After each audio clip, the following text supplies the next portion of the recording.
Buenas tardes, mi nombre es Oscar Alberto López Amador y hoy les presentaré el tema de los análisis de conglomerados.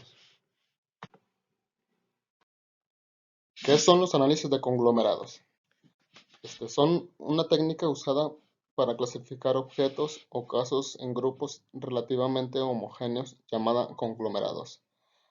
A esta técnica también se le conoce como análisis de clasificación o taxonomía numérica. En el análisis de conglomerados no existe información a priori sobre la pertenencia del grupo o conglomerado de ninguno de los objetos. Los conglomerados son sugeridos por los datos.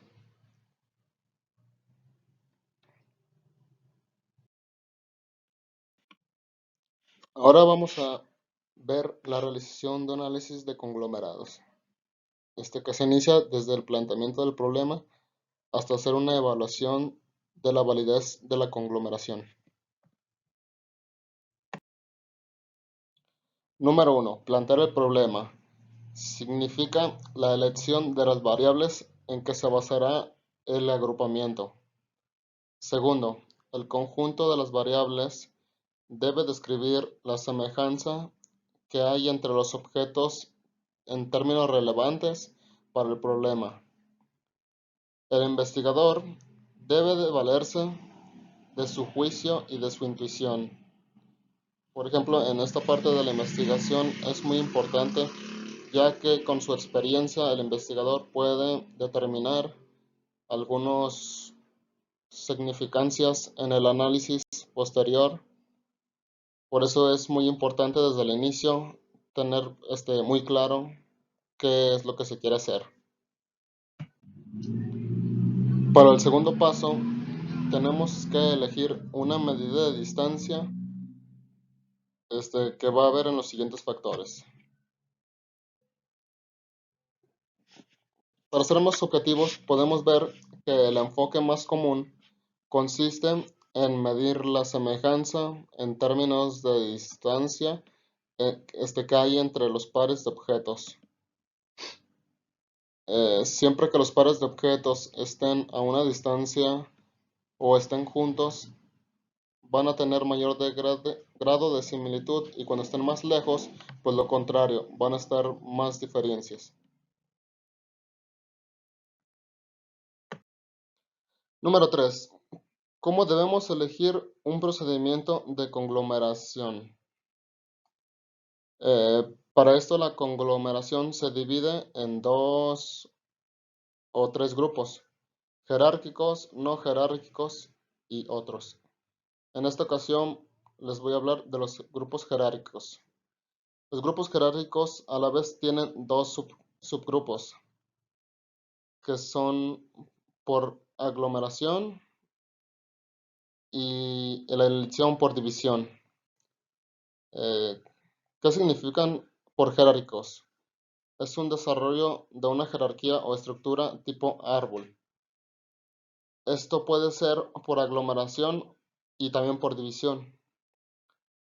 Por aglomeración, se forman al agrupar objetos en conglomerados cada vez más grandes. Y los que son por división se agrupan en un solo aglomerado. Por ejemplo, cada objeto queda en un conglomerado separado. ¿Cómo tenemos que elegir nosotros los procedimientos adecuados para hacer las conglomeraciones? En este segundo procedimiento tenemos el no jerárquico, que tiene 3 tipos de grupos o procedimientos: el umbral secuencial, el umbral paralelo y la división óptica. ¿Qué significa umbral secuencial? Se elige un centro de conglomerado y se agrupan los objetos dentro de un valor de umbral especificado de antemano.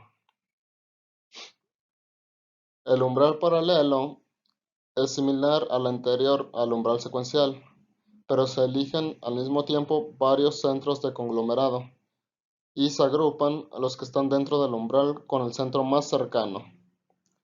Y el tercero, que es la división óptica, En este, los objetos pueden reasignarse después a conglomerados para optimizar el criterio general. Paso número 4. Decidir el número de conglomerados. Para decidir el número de conglomerados, se ha dividido en 4. El número 1, que son las consideraciones teóricas, conceptuales o prácticas que pueden sugerir un cierto número de conglomerados. El segundo son las distancias en las que se combinan los conglomerados, es decir, la información obtenida del calendario de aglomeración. En el tercero, se muestra la proporción entre la varianza total y la varianza entre grupos que puede gratificarse contra el número de conglomerados. Y el número 4 son los tamaños relativos de los conglomerados deberían ser significativos. Paso número 5. Interpretar y describir los conglomerados. Básicamente nos enfocamos en interpretar y describir los conglomerados.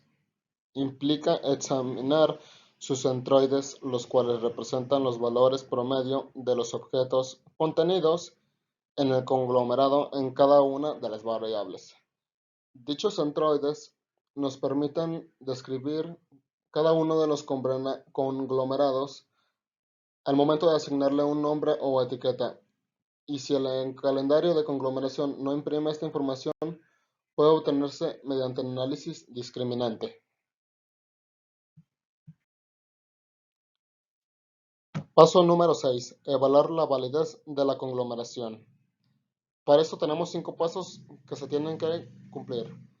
Número 1. Hacer el análisis de conglomerados con los mismos datos, pero con diferentes medidas de distancia. La segunda. Utilizar diferentes procedimientos de conglomeración y comparar los resultados. Número 3. Dividir al azar los datos en mitades. En cada mitad realizar la conglomeración de manera separada, comparando los centroides de los conglomerados de las dos submuestras. Número 4. Suprimir variables al azar, realizando la conglomeración en el conjunto reducido de variables comparando resultados. Número 5. En la conglomeración no jerárquica, tal vez la solución dependa del orden de los casos en el conjunto de datos.